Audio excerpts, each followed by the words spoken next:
Welcome to SOS Media, your number one source of the latest news, opinions, and in-depth investigations that dig deeper into today's developing stories around the globe. We can all recall that R. Kelly has lost quite big sums of his hard-earned money in very unclear circumstances, including a string of trumped-up legal fights and allegations. This daytime robbery gained momentum throughout his trial processes. We can only hope that the appeal process is undertaken with sanity and justice prevails so that he can recover his money back. R. Kelly unfortunately lost a lot of money when the government, on August 4, 2022, directed the Bureau of Prisons to confiscate $27,824 from his inmate trust account. The government surprisingly went further and filed a motion with the district court for an order directing the Bureau of Prisons to deposit the funds with the clerk of court for deposit in an interest-bearing account, pending a determination as to restitution. Truth be said, the Bureau of Prisons lacked the authority to neither seize nor make any turnover order. There was no default claim entered or even any restraining order in place, and no restitution ordered in this particular case.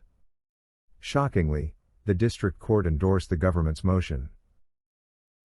R. Kelly and his legal team led by attorney Jennifer Bonjean were further startled when the district court held a restitution hearing, and granted one of the key witnesses known by the pseudonym Jane, a whopping $281,168 for medication to allegedly treat genital herpes for the rest of her life. The district court also subsequently awarded another alleged victim, Stephanie, $78,981 in restitution to compensate for her herpes medication. They both claim, though without evidence, that they were infected with herpes by R. Kelly. Now, we should all be aware of the fact that the government had no evidence that Jane and Stephanie were getting this alleged treatment with Valtrex, which is a brand name prescription for a much cheaper valacyclovir. R. Kelly and his legal team also objected to the calculations used by court to ascertain these totals. We should also note that the choice of using Valtrex, which is just about 40 times more costly than the generic version of the same drug, valacyclovir, had no genuine explanation but rather used to inflate the costs.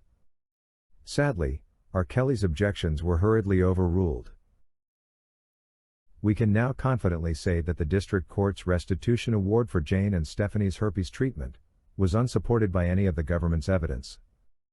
This therefore means that the district court abused its discretion in granting Jane nearly $300,000 in restitution for a lifetime supply of Valtrex, yet the government failed to establish that she was infected with herpes by R. Kelly, and has been or will be treated with a suppressive regimen of Valtrex and not valacyclovir. Unfortunately, all the actions of the government seem to aim at punishing R. Kelly. The government ignores the fact that Jane and R. Kelly started a relationship in April 2015. Jane moved into the defendant's home shortly thereafter, where they engaged in a consensual and legal relationship in the state of Illinois for 5 years. But for the 2 isolated trips to California, R. Kelly would never have been convicted of a Mann Act violation related to Jane. The government simply cannot show that Jane's affliction with herpes had any connection to those specific trips he had with her. Jane and R. Kelly were in a relationship for over 4 good years.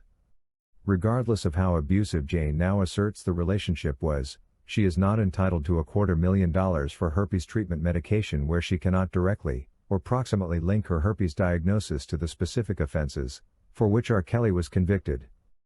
It's also perplexing that the government assumes without providing any supporting evidence or medical record that Jane has and will continue to take Valtrex as a suppressive, or even continue to take the medication for the rest of her life.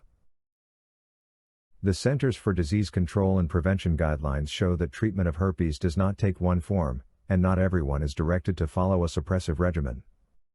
That aside, it will be an absolute show of justice if R. Kelly's convictions are overturned and his money returned to him. We pray that R. Kelly and his legal team prevail over the appeal process. R. Kelly worked very hard for his money and no one should unscrupulously take it away from him. We keep praying that R. Kelly gets his well-deserved freedom and wealth back sooner than later. Thank you for watching today's video brought to you by SOS Media. If you haven't subscribed to our channel yet, please subscribe, and hit the bell icon so you never miss any of our videos.